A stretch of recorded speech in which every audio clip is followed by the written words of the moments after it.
वैष्णो देवी का जन्म। हिंदू मान्यता के अनुसार भारत के दक्षिण के रामेश्वर सागर में माता ने जन्म लिया था।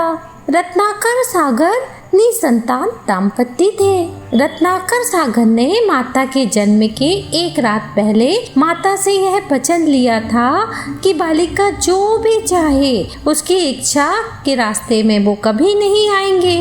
माँ वैष्णो देवी को बचपन में टिकुटा के नाम से बुलाया जाता था।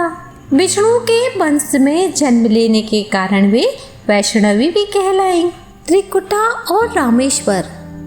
रत्नाकर सागर की पुत्री जब देवी टिकुटा 9 वर्ष की आयु की हो गई तब उन्हें पता चला कि भगवान विष्णु ने राम के रूप में जन्म लिया है। तब देवी टिकुटा ने राम को अपना पति के रूप में पाने के लिए तपस्या प्रारंभ कर दी। सीता हरण के बाद जब राम टिकुटा की पहली मुलाकात हुई तब देवी टिकुटा ने राम को अपने पति के रूप में पाने की इच्छा प्रकट की। तब भगवान राम ने कहा कि मैंने तो एक पत्नी व्रत लेने का वचन लिया है, मैं आपसे विवाह नहीं कर सकता, इसलिए मेरा विवाह तो सीता के साथ हो गया है। तब देवी टिकुटा ने बहुत विनय किया।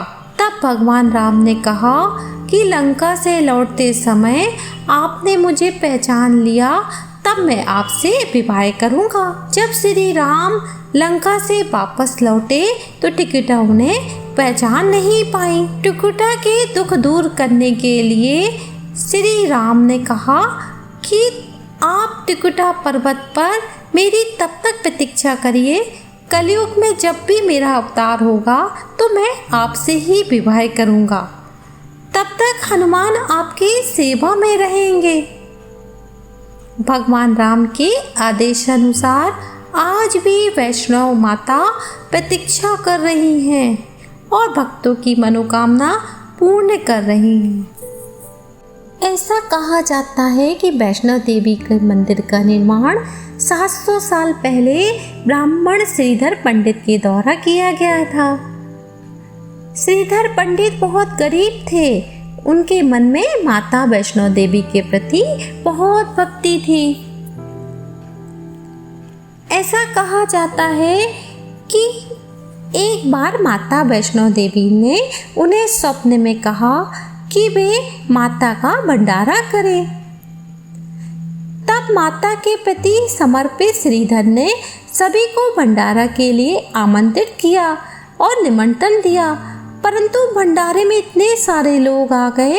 अब श्रीधर को चिंता होने लगी कि वे इतने सारे लोगों को कैसे भोजन कराएं। उसी वक्त ब्राह्मण ने एक लड़की को आते हुए देखा जिसका नाम वैष्णवी था। कुछ दिन बाद श्रीधर को स्वप्न आया कि कन्या के रूप में माँ वैष्णो देवी आई थी।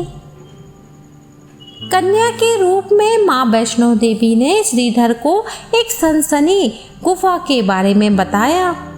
उसके बाद ब्राह्मण श्रीधर ने माँ की गुफा की खूब तलाश की। तब उन्हें गुफा प्राप्त हुई तो वहाँ उन्होंने माता वैष्णो देवी के मंदिर का निर्माण किया। तभी से वह मंदिर माता वैष्णो देवी का मंदिर कहलाया। वैष्णो देवी के मंदिर में 2 गुफा। माँ वैष्णो देवी के मंदिर में 2 गुफा है, जिसमें एक गुफा को हम त्रिकुटा के नाम से जानते हैं। यह गुफा अर्धकुमारी के पास है। यहाँ वैष्णो देवी माँ ने 9 महीने तक कठोर तपस्या की थी।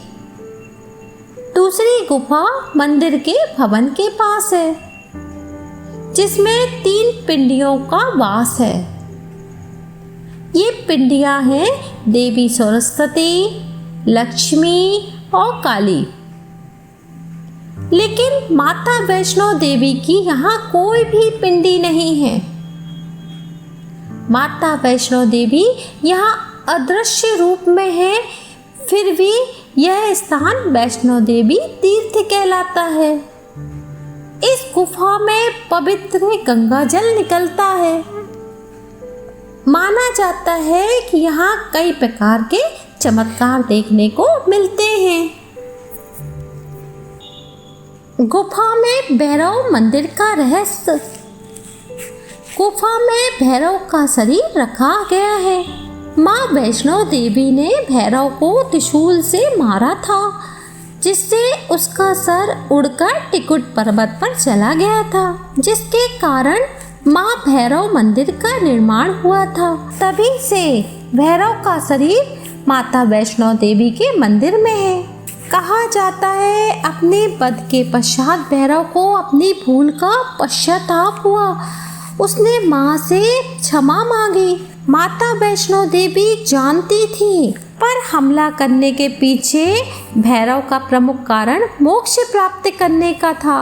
उन्होंने भैरव को पुनर्जन्म के चक्कर से मुक्ति दिलाई और वरदान दिया कि जब तक मेरा दर्शन पूर्ण नहीं होगा, जब तक मेरे दर्शन और भैरव बाबा के दर्शन को भक्त नहीं करते हैं। इसलिए माता वैष्णो देवी के दर्शन के बाद लोग भैरव बाबा के दर्शन करने में भी जाते हैं।